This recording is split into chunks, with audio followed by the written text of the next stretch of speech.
6절 어떻게 시작했었죠? 6절은 세상에 내게 주신 사람들, 그를 위해 기도한다. 제자들을 위해 기도했던 걸 우리가 저번 주에 다뤘습니다. 그리고 오늘 20절엔 어떻게 되죠? 내가 비옵는 것은 이 사람들, 제자들만이 아니라 제자들의 말로 나를 믿게 될 사람들. 그러니까 또 우리를 말합니다. 제자에 대한 기도도 우리고 또 이것도 우리의 기도죠.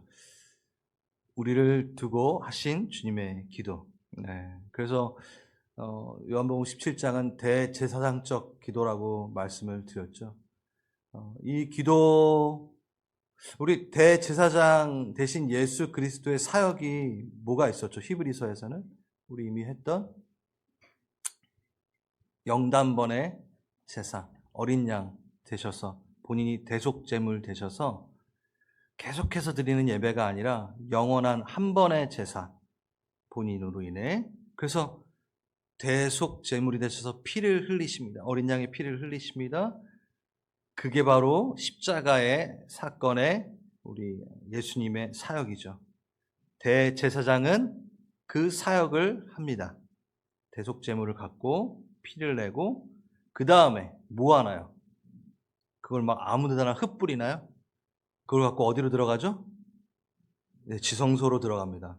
이 제사 사역과 중보, 축복의 사역, 그 두 가지가 함께 이루어집니다. 그러니까 제사만 아니라 그걸 들고 가서 대속제물의 피를 들고 가서 뭐 하냐면 언약궤 뿌립니다. 피로 덮습니다. 은혜의 좌, 시은 자의 뿌립니다. 그래서 우리가 하나님의 피로 적셔져서 그 언약이 지켜지게 되는 일들이 있죠. 거기에 뭐가 들어가 있냐면 우리를 위한 축복과 우리를 위한 중보가 그 자리에서 이루어집니다. 대제사장이 그것을 뿌리며 갭에 서서 어떻게 우리를 축복하는 거죠. 우리가 잘 알고 있는 신명기에 나와 있는 기도 또한 모세에게 하나님이 가르쳐줘서 아론에게 너 이렇게 기도하라 라고 하는 그 기도 또한 대제사장이 하는 기도인 거죠. 그래서 중보기도. 예수님은 그렇게 제사의 사역을 십자가에서 이루시고 끝나는 게 아니라 계속 말하지만 하나님 우편에 앉으셔서 우리를 위해 뭐하고 계시다? 중보기도, 기도하시고 축복하고 계신다. 그 내용이 17장이라는 거죠. 예수님이 기도하신 내용. 그래서 우리가 어떻게 봤나요? 네, 이렇게 봤습니다. 예수님께서 하나님 아버지께 받아 가지고 계신 것을 그대로 우리에게 전해 주십니다. 이게 기도인 거죠. 우리에게 이름을 주시는 것. 우리가 하나님의 이름으로 살라라고 기도하고 계시는 것이고, 말씀을 주시고, 하나님의 것을 그대로 전달하시는, 그래서 본인의 기쁨, 내 기쁨 아니에요. 내 안의 기쁨 아니에요. 예수님의 기쁨이 내 안에 들어오는 거예요. 그것까지 전달하시고, 그 다음에 우리가 4번 하나님께 속함까지 저번 주에 봤습니다. 그리고 오늘 이제 보내어짐의 기도에 대한 부분이죠.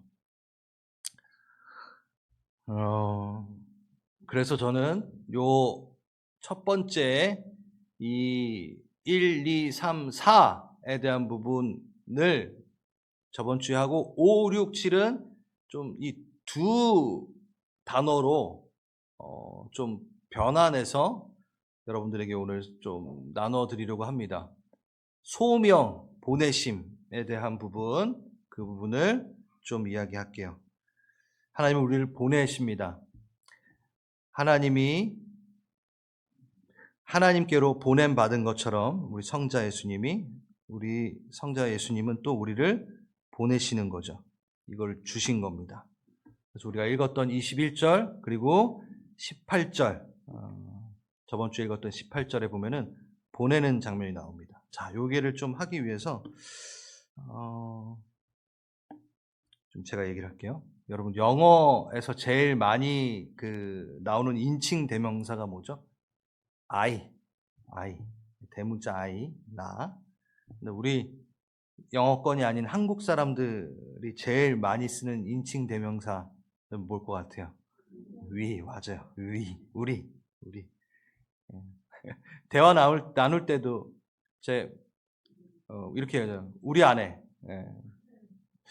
저 상대편은 자기 아내가 아니.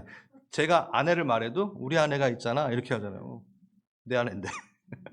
그렇지 않아요? 우리 자녀, 우리 딸 이렇게 얘기를 해요. 같이 낳은 딸도 아닌데.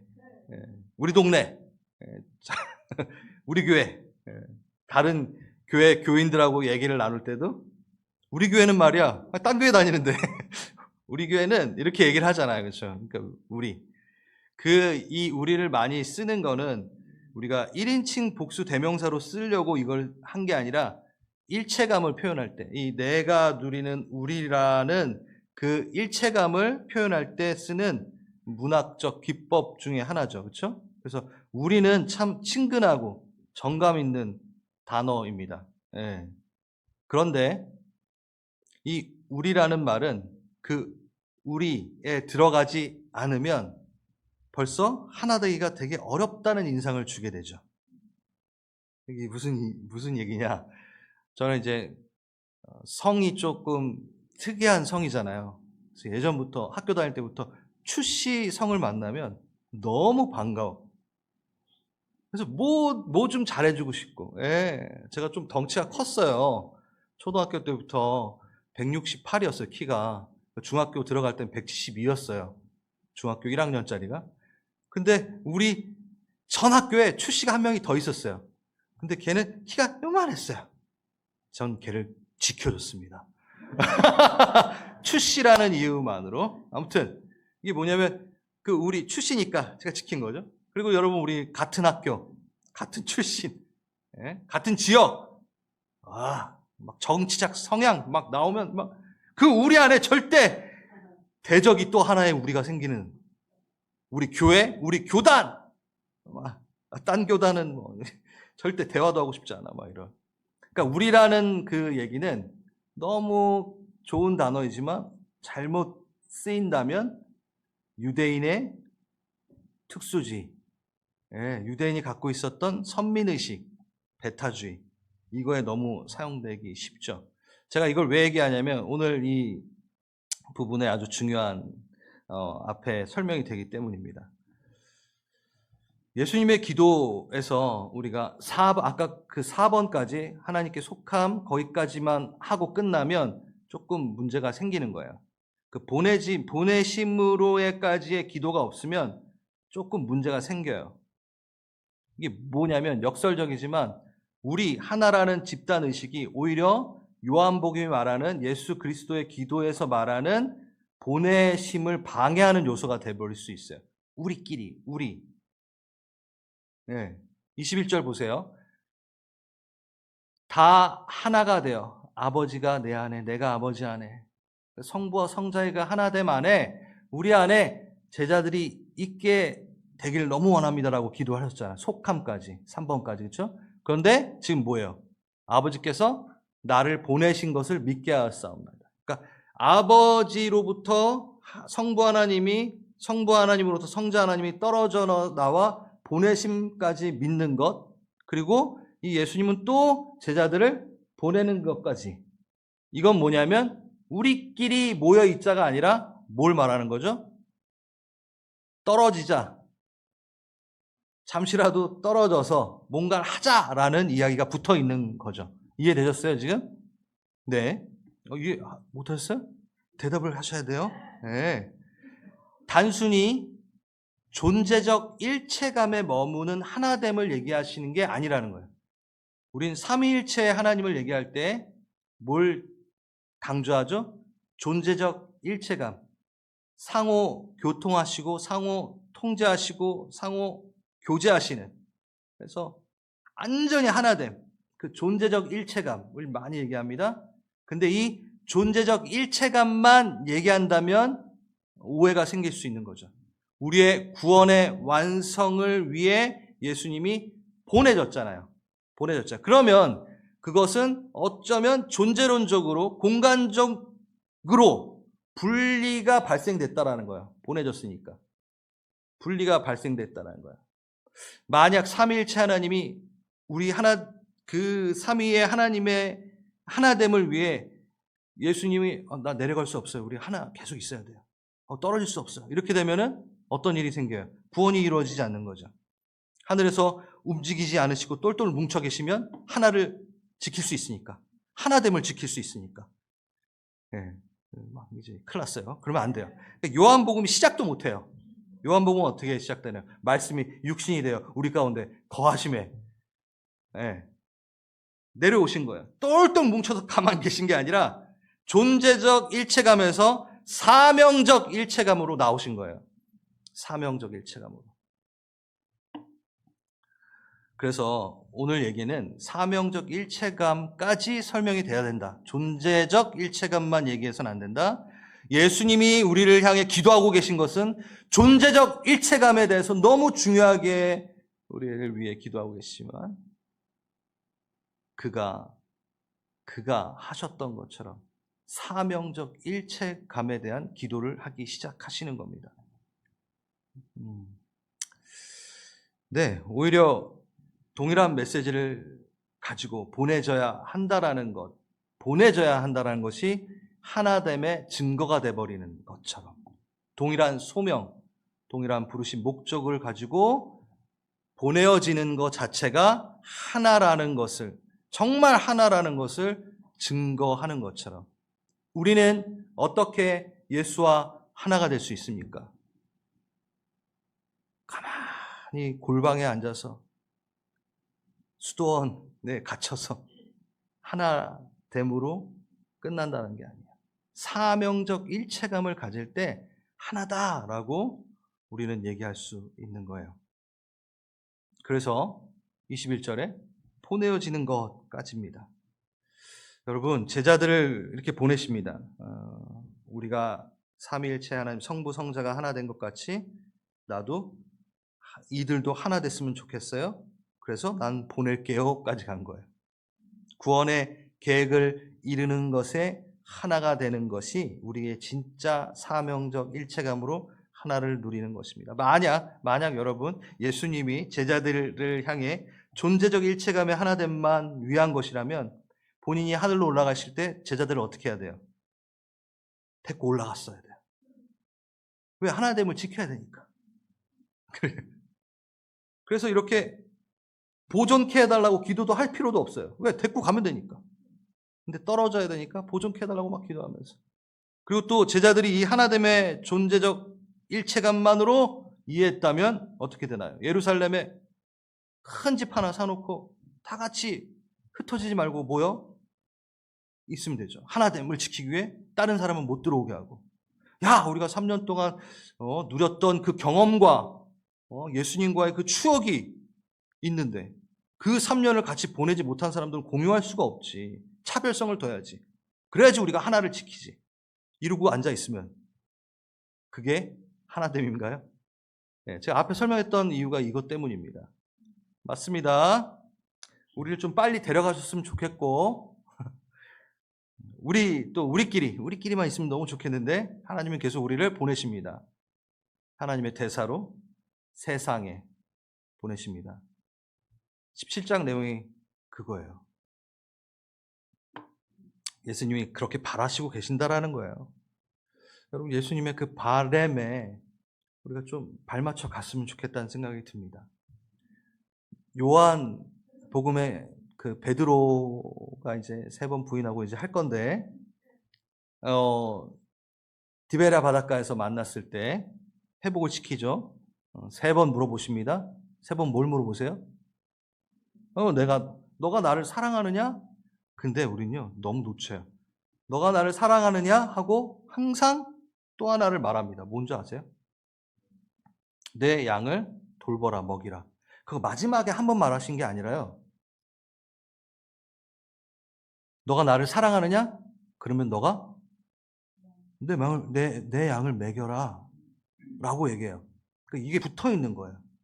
그러니까 너가 정말 나의 그 존재적 일체감 안에 사랑으로 들어와 있다면, 사명적 일체감까지 가는 거야. 이건 분리될 수 없어. 라고 얘기하고 있는 거야. 그 두 개가 떨어져 있지 않아요. 내 양을 먹이라. 여러분에게 맡기신 양이 있습니다. 저만 이렇게 있는 게 아니에요. 여러분에게 있어요. 여러분에게 주신, 맡겨진 양이 분명히 있습니다. 그를 돌보셔야 됩니다. 그를 살리셔야 됩니다. 그가 하나님의 영광을 보고 있는지 체크하셔야 된다는 거죠.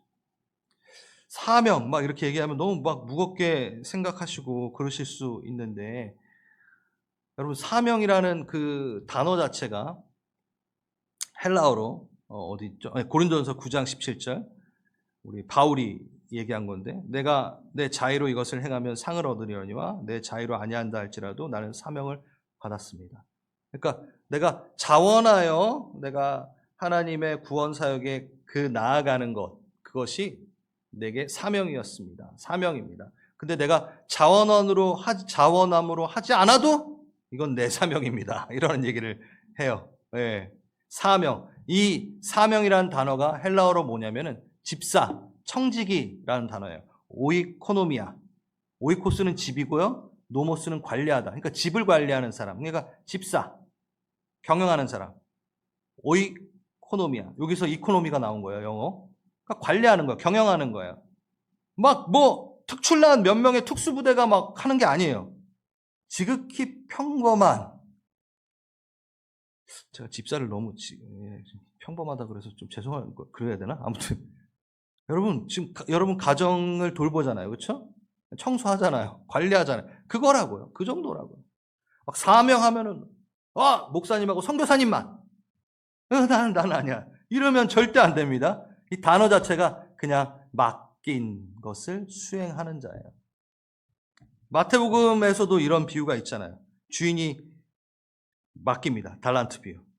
네. 우리에게 뭘 맡기셨을까요? 용서를 맡기셨을 수도 있어요. 네. 복음을 맡기셨잖아요. 은혜를 맡기셨잖아요. 그걸 막 먼저 체험하게 하셨잖아요. 그것이 우리에게 달란트로 있습니다. 그래서 3개, 5개 받은 사람이 있어요. 그 사람들에게 그 달란트를 줬다라고 하는 그 이야기 가운데 예수님은 뭐라 그런지 아세요?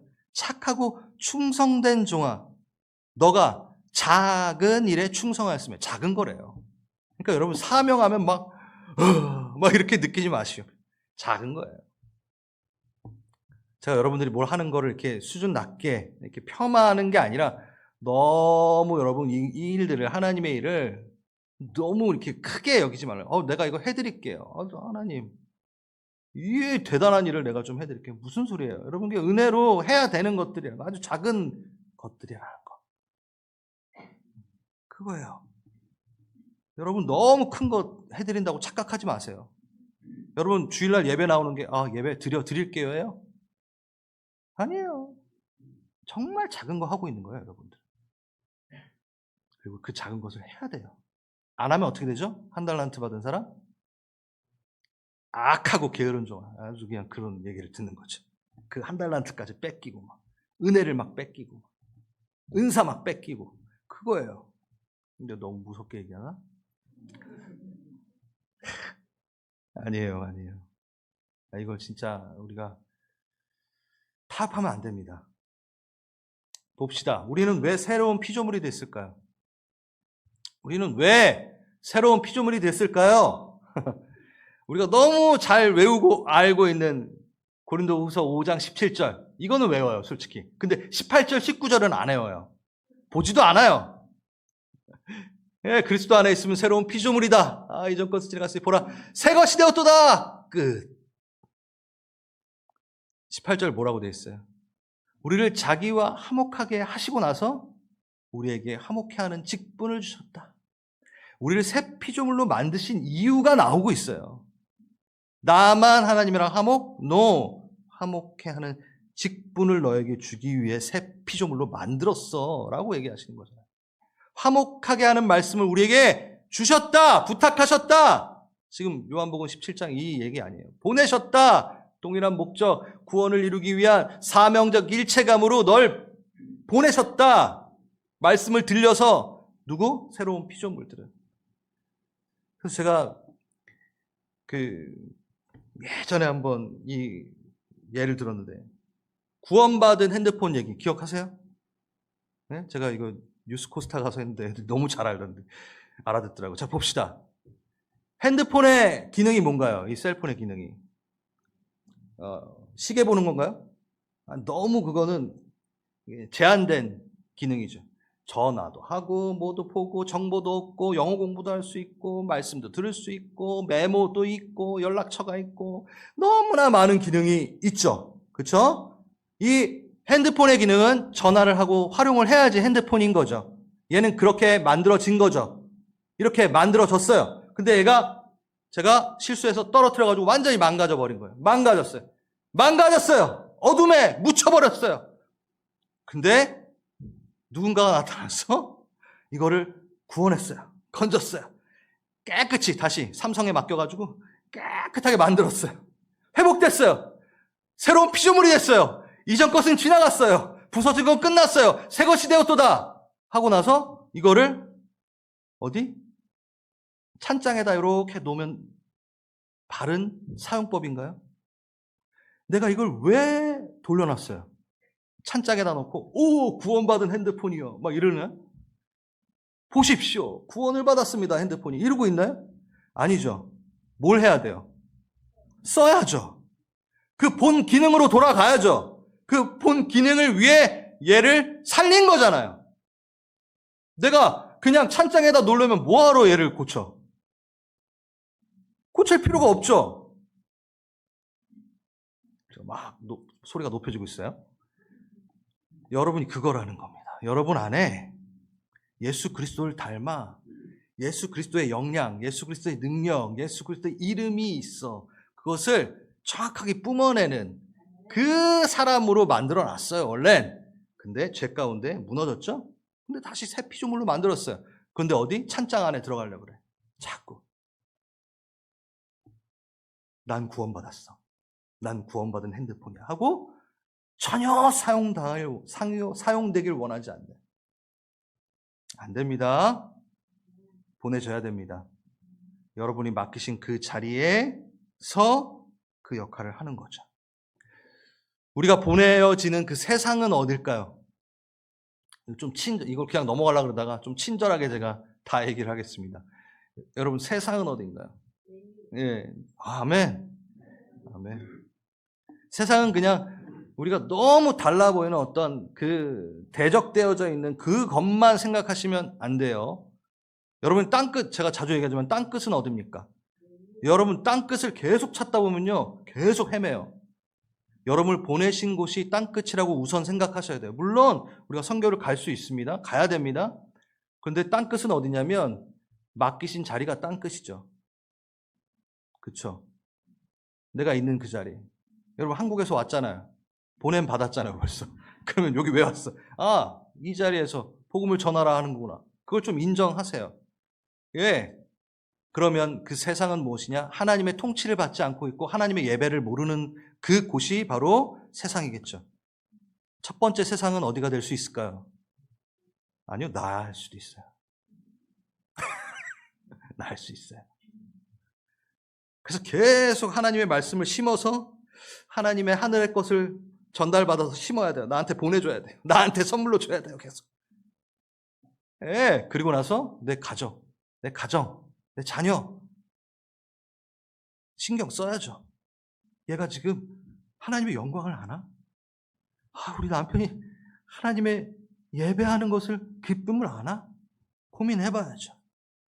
그리고 또 확장하는 거죠. 내 이웃 나아가는 것이죠.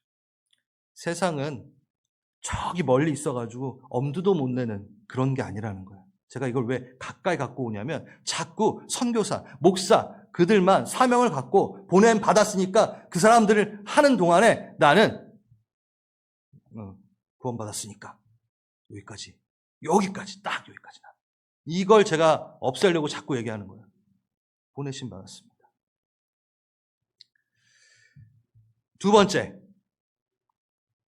사랑으로 하나됨의 그 안에 영광을 우리에게 전달하십니다. 22절 같이 읽어볼까요? 시작.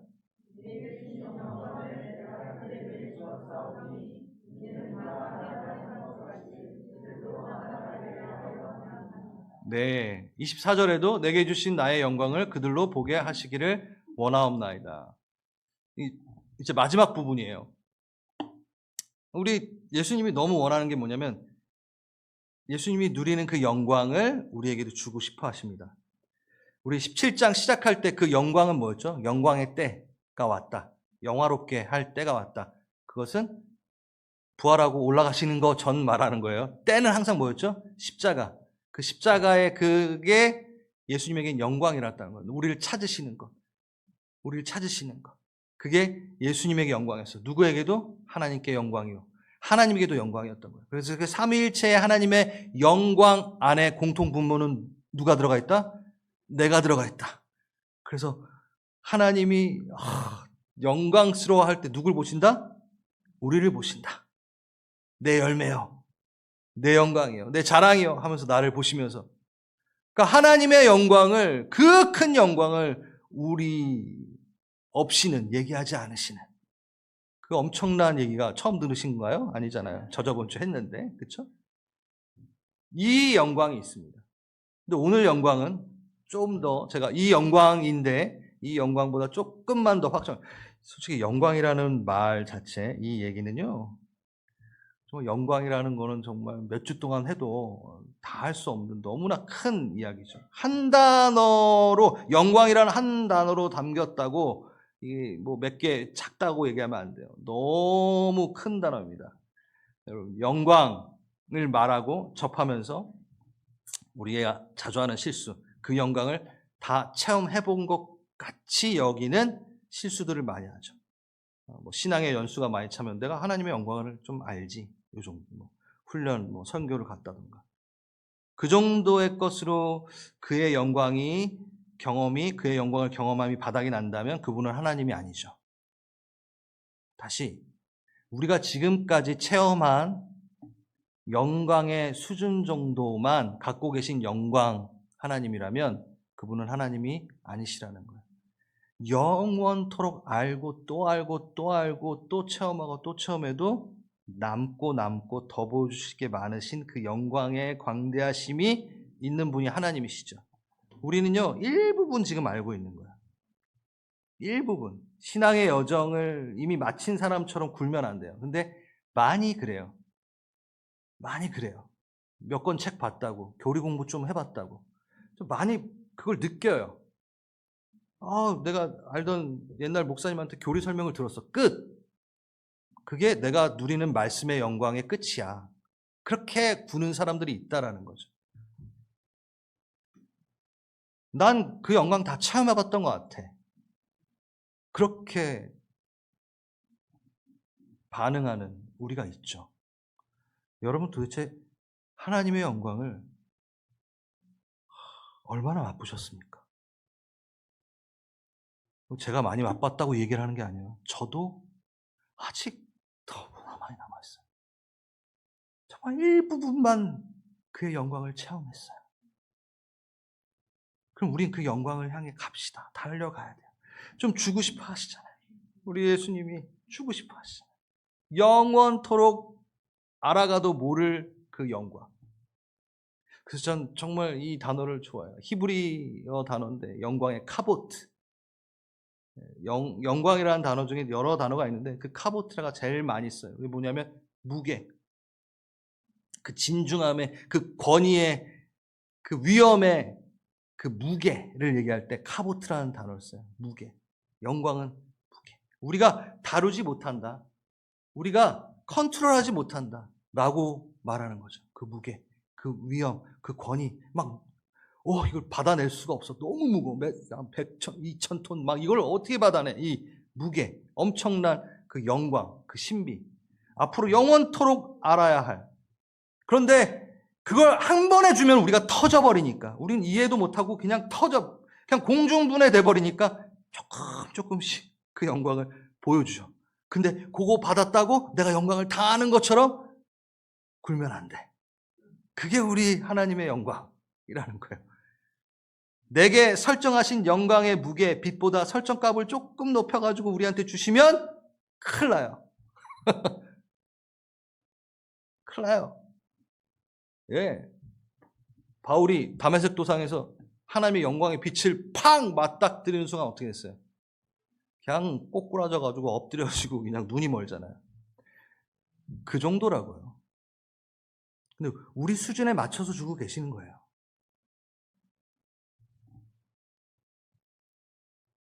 그러니 여러분 그 앞에 바르게 태도를 하십시오. 제발 건방져지지 마십시오. 하나님 앞에. 신학교 좀 다녔다고, 책 몇 권 읽었다고 여러분 주님을 아는 것을 멈추지 마십시오. 그냥 낮아져야 돼요. 그냥 엎드려야 돼요. 제가 조금 모질라도 좀 잘하는 게 하나 있어요. 그 중에 하나가 이거예요. 엎드리는 거. 그냥 엎드리는 거.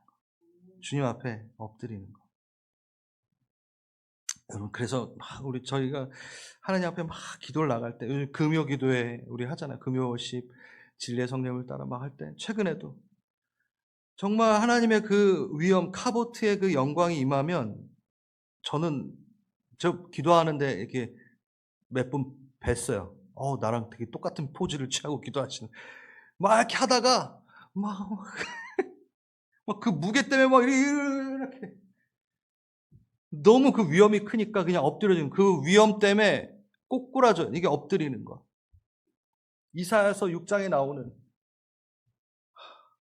이사야서 하나님의 그 영광을 보는 순간 화로다, 나 죽었다 이거. 그 빛과 영광 때문에 이 모세란다. 그 이사야가 얼마나 믿음이 좋았어. 그 선지자도 그 앞에서 꼬꾸라지는 거예요. 여러분 그 예배 드리고 계십니까? 여러분 골방에서 그 예배를 맛보고 계십니까?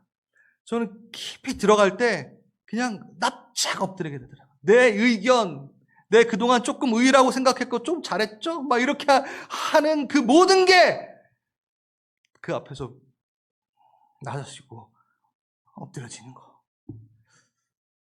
네. 여러분 그 영광 맛보시길 간절히 바랍니다. 그걸 너무 주고 싶으신 거예요. 그래서 솔로몬이 듣는 기도, 듣는 마음, 막 기도원이 용기, 담대함 막 구할 때, 모세는 하나님의 영광을 제대로 맛본 모세는 뭘 구하는지 아세요? 계속 얘기하고 있는데 영광을 구해요. 영광. 호렙산에서 맞닥뜨린 그 하나님의 영광, 그 영광 가운데 그는 사명의 일체감으로 나아갑니다. 그렇죠? 그리고 나서 시내산에 도착했을 때, 다 끌고 나와서 도착했을 때 밑에서는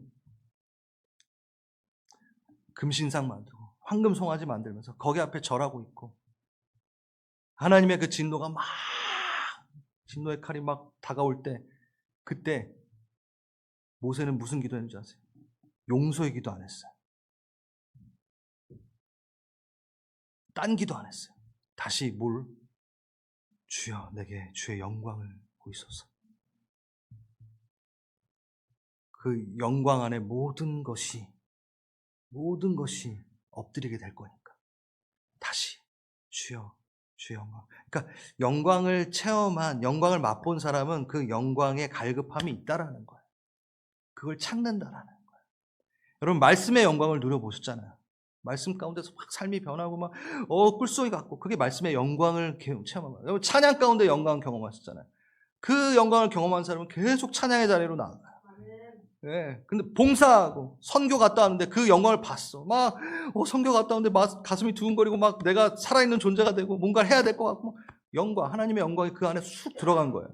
그럼 그 맛본 사람은요, 그걸 또 하죠. 또 하게 되고 또 나아가게 되고, 넘어져도 혹여나 넘어져도 그 영광을 맛본 사람은 일어나 다시 달려가게 되는 거죠.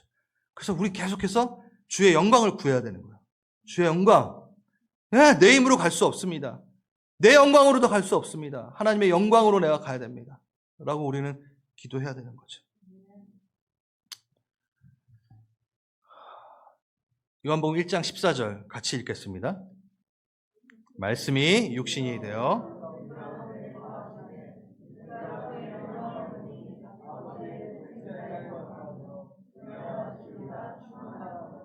우리가 1장에서 이미 본 겁니다.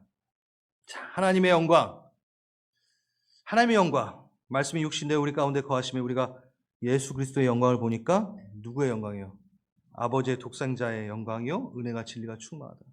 하나님의 영광과 예수님의 영광이 분리되어 있지는 않잖아요. 그렇죠? 그 삼위일체 하나님.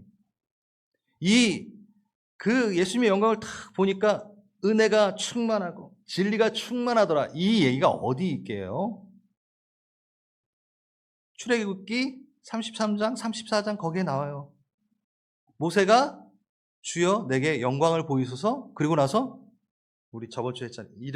하나님의 이름을 저번 주인가? 저번 주인가? 이름을 쫙 보이시잖아요. 이름을 보이시면서 뭐라고 얘기하세요? 나는 자비로운 하나님이며 나는 은혜로운 하나님이며 나는 인자와 진실이 많은 하나님이라. 그래서 그 영광이 어디? 말씀이 육신되어 우리 가운데 거하시며 이 영광과 똑같네 라고 얘기한 게 요한복음이에요. 그렇죠? 그러면 우리가 하나님의 영광을 구하는 것은 무슨 영광을 구하는 거예요? 예수님의 영광을 구하는 것이죠. 모세가 말했던 하나님 내게 영광을 보이소서 했을 때 하나님이 짜잔 보이셨던 영광은 누구죠? 예수 그리스도라는 거죠. 우리가 이제 그 영광을 구하는 부분에 있어서 좀 딴 걸 걷어내고 아주 명확한 단어 하나를 취합시다. 하나님의 영광은 예수 그리스도십니다. 그렇죠? 그러면 내가 하나님의 영광 안에 거하는 것은 예수 그리스도 안에 거하는 것입니다. 끝. No. 예수 그리스도와 존재적 일체감을 이루고 예수 그리스도가 했던 그 사명적 길에 함께 걸어갈 때 우리는 하나님의 영광을 받은 것이고 누리게 되는 것이고 체험하게 되는 것이죠. 하나님의 영광을 체험하고 싶으십니까? 누리고 싶으십니까? 네? 그러세요? 그럼 뭐 하면 돼요? 존재적 일체감에서 사명적 일체감까지 가야지 누려요. 하나님을 일을 해야지. 하나님이 바라시는 것을 해봐야지 그 영광을 경험을 해요. 무화과 나무 아래서 기도만 하는 것이 아니라 일어나 나와 걸을 때, 수도원에 갇혀가지고 있을 때, 아니 나와 일어날 때, 일시적으로 3년 동안 그 지성소 안에서 누렸던 기쁨이 제자들에게 있었어요. 끝! 아니라는 거죠. 나오게 하십니다. 무조건 나오게 하십니다. 그게 목표니까, 그게 핸드폰이니까, 구원받은 핸드폰이니까. 그래서 우리는 하나님의 영광을 좀 맛보고 싶어요. 저 목사님 말하는 게 도대체 뭔 얘기지? 이렇게 지금 느껴지시는 분은 해보세요. 예수를 닮고 예수가 했던 거를 하는 순간 여러분은 그 영광 가운데 들어가게 돼 있습니다. 그 영광을 맛보게 하십니다. 그 능력을 맛보게 하시고 그 기쁨을 맛보게 하실 것이고. 우리 기도합시다. 기도합시다. 자, 기도까지 말씀이라고 생각을 해주세요. 말씀 끝났는데 목사님 이렇게 말이 많아 이러지 마시고 기도까지 저는 말씀으로 여기겠습니다. 이제 예수님의 영광을 맛보기 위해 그 사역의 삶을 따라 대제사장 되신 그분을 따라 이제 제사장적 사명을 다하는 우리가 됐으면 좋겠어요. 그래서 지금 17장에서 우리를 향해 계속해서 바라셨던 영광을, 마지막 이 총체적인 얘기예요. 영광을 주기 원하시는 거죠. 말씀, 이름, 기쁨, 소속, 하나됨, 이거 다 영광 안에 속하는 거잖아요. 그거를 총체적으로 다 영광이라는 그 이름 안에 넣어서 우리에게 주고 싶어 하십니다. 그래서 우리 첫 번째 먼저 기도합니다. 나 위에 나를 두고 먼저 기도하십시오. 보내심의 영광을 깨닫게 하시옵소서. 사명적 일체감의 영광을 나도 누리게 하시옵소서. 지금 주를 안 지 오래되었으나 그냥 존재적 일체감에 머물며 어린아이 같은 신앙 가운데 영광의 그 무게가 뭔지도 체험하지도 못한 채, 느껴보지도 못한 채 내가 있습니까? 아버지 제가 이거에 갈급함이 있게 하시옵소서. 모세가 영광을 한번 본 뒤로 그 영광으로 모든 것이 이루어진다는 것을 알 때 그 갈급함이 생기지 않았습니까? 저도 그 갈급함이 느껴질 수 있는, 그 갈급함이 살아날 수 있는, 회복될 수 있는 영광을 나도 맛보고 싶습니다. 말씀의 영광이든 예배의 영광이든 기도의 영광이든 전도의 영광이든 봉사 가운데 발견하는 영광이든 주님 제가 그 영광을 누리고 그리고 그 영광을 사용하는 사명적 일체감까지 가는 제가 되고 싶습니다. 기도하겠습니다. 두 번째 기도합니다. 보내심의 기도, 사명적 일체감에 이제 나 두지 말고 닿게 하신 영혼을 위해 기도하는 시간을 갖습니다. 여러분, 믿는다 하나, 나 교회 다닌다 하나, 나 이름 크리스찬이는 여기 명찰 달고 있으나 하나, 영광을 보지도 못하고 경험하지도 못한 이들 많습니다. 아니 나도 그런데 그쵸? 둘러보면 나보다 더 덜한 영광을 누리지 못한 사람 보잖아요. 믿는다 하나. 그 사람 위해 기도합시다. 영광을 나 봤어, 이미 다 봤어, 경험했어 라는 교만한 자를 위해서도 기도합시다. 미워함으로 기도하라는 게 아니에요. 긍휼함으로 그들을 위해 기도해 주시죠. 영광 안에 거하지도 않고 있는 갈급함 없는 이들을 위해 기도합시다. 그래서 믿으나 믿는 자로 살지 못하고 있는, 그 영광을 맛보지 못하고 있는 예배의 회복이 필요한 자를 위해 이 시간 기도하겠습니다. 기도합니다. 하나님, 우리 하나 더 좀 기도했으면 좋겠다는 생각이 듭니다. 수요 예배 때 제가 기도했던 부분이 좀 연결돼서 그런데 여러분이 영광을 맛보는 것에 대한 문화가 내 삶에 있기를 원합니다. 우리 가정에 있기를 원합니다. 여러분, 꾸준함을 위해 좀 기도합시다. 이 기도를 좀 안 할 때가 많은 것 같아요. 꾸준함의 기도 한번 좀 했으면 좋겠어요. 여러분, 하나님을 알고 그 영광을 경험했다고 해서, 그러니까 하나님의 영광 가운데 가까이 있었던 존재들이 있습니다. 천사. 걔네가 타락 안 했나요? 타락해버려요. 아담은요, 정말 가까이 있었는데 타락해버립니다. 이스라엘 백성은요, 하나님의 압도적인 영광을 경험했어요. 애굽의 10가지 재앙, 홍해, 구름기둥, 불기둥, 만나, 메추라기, 옷, 신발 안 헤어져, 막 엄청난 영광을 경험해도 그것을 문화로 만들지 못했어요. 꾸준함으로 만들지 못했어요. 하나님을 알았다 하며 영광을 보았다 하여도 타락할 수 있는 뭐랄까, 그 중요시 여기지 않는, 진중히 여기지 않는, 한번 그냥 기도하고 마는 그런 태도가 그 영광을 누리지 못하게 하는 부분도 있는 것 같아요. 그래서 꾸준함을 한번 기도해 봅시다. 주님, 결단하게 하십시오. 제가 너무 게으르고요, 저 너무 빨리 포기하는데 아버지 영광으로 내게 오사 제가 이걸 꾸준히 지켜내며 문화로 만들어갈 수. 문화는요, 자연스럽게 뭐 하지 않아도 그냥 그게 되어지는 거잖아요. 우리 가정에 그 문화를 심게 하여 주시옵소서. 화목해 보이나 환경은 좋으나 영광과 멀 수 있는 우리 가정 살려주십시오. 우리의 예배도 마찬가지입니다. 우리의 모임 가운데 나눔도 마찬가지입니다. 영광이 없으면 쓸데없는 거 얘기하잖아요. 문화, 하나님의 나라 문화, 하나님의 영광이 있길 원합니다. 내 가정의 모임의 공동체의 교회에 기도하시겠습니다.